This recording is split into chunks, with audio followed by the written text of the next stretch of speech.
अब हम बात करते हैं सेरेब्रल पाल्सी में क्या लक्षण देखने को मिलते हैं, इसका कैसे पता किया जाता है और रिस्क फैक्टर्स क्या है इसके। इससे पहले वीडियो में हमने बात किया था कि सेरेब्रल पाल्सी क्या होता है, कितने प्रकार के होते हैं, किन कारणों की वजह से होता है। चलिए अब बात करते हैं सेरेब्रल पाल्सी के लक्षणों के बारे में। सेरेब्रल पाल्सी में बच्चे को चलने में बहुत दिक्कत होती है, उठने बैठने में, कुछ भी सामान उठाने में, जैसे बॉटल उठाने में या बॉल उठाने में, कुछ भी सामान उठाने में या चलने में, उठने में, बैठने में, सब चीज़ों में दिक्कत आती है। जो मांसपेशियाँ है, उसका टोन भी वेरी करता है, कभी बढ़ जाता है टोन जिसे स्पास्टिसिटी कहा है, कभी कम हो जाता है जिसे रिजिडिटी कहा है। बहुत ज़्यादा टाइट हो जाती है कभी मांसपेशियाँ, कभी बहुत ज़्यादा लूज़ हो जाती है। बैलेंस नहीं रहता, जो कोऑर्डिनेशन है मांसपेशियों का, जो जैसे प्रॉपर हाथ को मूव करना है, सीधा उल सीधा मोड़ना है, तो वो सारा मूवमेंट नहीं हो पाता। कभी-कभी झटके आने लगते हैं, जिसे हम ट्रेमर्स कहते हैं, हाथों में, पैरों में। बहुत ज़्यादा कभी-कभी स्लो मूवमेंट हो जाता है, लिखने में दिक्कत आती है, चलने में, बोलने में दिक्कत आती है। जो नॉर्मल जो एक्टिविटी डेली एक्टिविटी है, जैसे किसी चीज़ को उठाना या बैठना, खड़े होना, करवट लेना, घुटनों के बल बैठना, इन सब में भी दिक्कत आती है। जो बच्चे का माइलस्टोन जिसे कहते हैं, जो डेवलपमेंट के जो होता है कि इस 1 महीने में इतना डेवलप होगा बच्चा, 2-3 महीने में इतना डेवलप होगा, वो जो माइलस्टोन है, वो नहीं हो पाता क्योंकि बच्चा ना सही से बैठ पाता है, ना घुटने के बल पे आता है, ये सारी दिक्कत आती है। फिर उसके बाद बच्चा जब चलता है तो अपने पैरों को उठा के नहीं चलता, ड्रैग करके चलता है, घसीट के चलता है अपने हाथों को, अपने पैरों को, अपने हाथों को सही से नहीं, ना बच्चा करवट ले पाता है, ना रेंग मतलब बच्चा ऐसा होता है कि रेंगता हुआ चलता है, सही से नहीं चल पाता। अपने हाथों को भी रेंगता हुआ लेके जाता है, अगर कुछ चीज़ लेके आनी है तो, ऐसे अपने हाथों को उठा के सीधा एक जगह पे नहीं रख पाता। चलने में दिक्कत होती है। कभी-कभी क्राउच्ड गेट हो जाता है, सीज़र्स गेट हो जाता है, जिसमें घुटने क्या है क्रॉस में चलने लगते हैं बच्चे के। कभी-कभी बहुत ज़्यादा खाने में दिक्कत होती है, निगलने में दिक्कत होती है बच्चे को। कभी-कभी बहुत ज़्यादा बच्चे के माउथ के यहाँ से कफ निकलने लगता है। खाने में, पीने में, चबाने में दिक्कत होती है, बोलने में दिक्कत होती है। कुछ चीज़ बच्चे को याद कराओ तो वो भी जल्दी से नहीं याद हो पाता है। बटन बंद करने में, कुछ भी सामान या बर्तन उठाने में, सब कामों में, जो भी मांसपेशियों से रिलेटेड काम है, जो भी हमारा मोटर स्किल्स है, जो हमारे मोटर मूवमेंट्स हैं, इनमें दिक्कत आती है।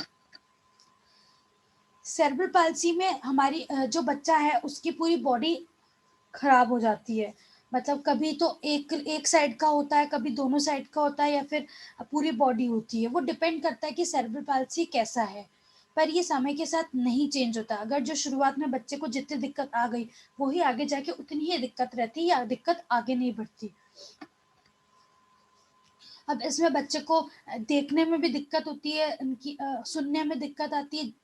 कभी-कभी मिर्गी के दौरे पड़ते हैं लंबे समय तक। छूने जब बच्चे को छूते हैं तो उनको बहुत अजीब-सा सेंसेशन होता है, सेंसरी प्रॉब्लम आती है। प्रॉपर हेल्थ नहीं रह पाती, खाने में दिक्कत आती है, पीने में दिक्कत आती है पानी, और जब यूरिनरी प्रॉब्लम आती है बच्चे को, स्पीच नहीं हो पाता, बोलने में बहुत ज़्यादा दिक्कत आती है, कभी-कभी हाथों में ट्रेमर्स आने लगते हैं। तो ये सारे लक्षण देखने को मिलते हैं। अब बात करते हैं इसको कैसे पता किया जाता है। फिजिकल एग्जामिनेशन से डॉक्टर चेक करते हैं बच्चे की medical history, past history, physical examination करते हैं, न्यूरोलॉजिकल एग्जामिनेशन करते हैं।